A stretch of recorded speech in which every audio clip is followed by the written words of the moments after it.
Sinzi aho nohera kugira ngo ndabivuge ata bwoba mfise, sinzi aho nohera kugira ngo ndabivuge ntariko ndajugumira, ariko reka ngerageze. Rimwe na rimwe ndakuraba mu maso nkibaza mu mutima wanje nti ese arazi agaciro n'ico asobanuye mu buzima bwanje? Waje mu buzima bwanje bukebuke mw'ijwi rituje mu mahoro, ariko kuvyo ntashobora gusobanura uyu munsi uri ijwi rivuga cane rivugisha umutima wanje buri munsi.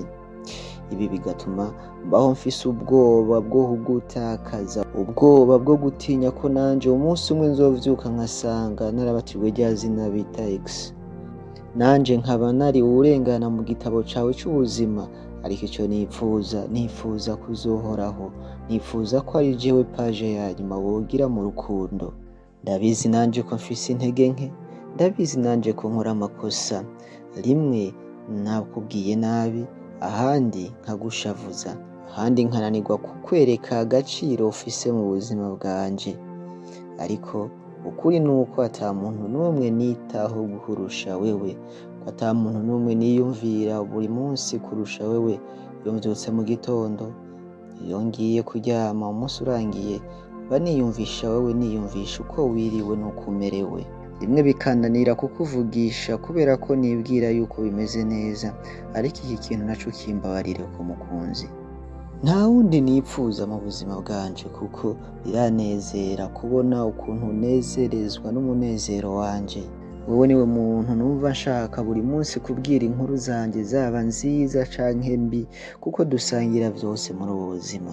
Ukishimana nanje iyo nishimye, ukababara nanje iyo mbabaye. Nimba warigeze kwiyumvira yuko udahagije canke ataco umaze mu buzima bwanje, wongera wumviriza aya majambo y'umutima wanje.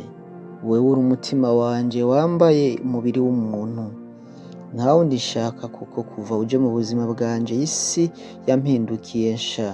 Ivy'isi nongeye kubibona gushasha, mera nk'umuntu amurikiwe, mera nk'umuntu afise impamvu yo kubaho, mera nk'umuntu afise impamvu yo gukora cane kugira ngo ndakunezeze.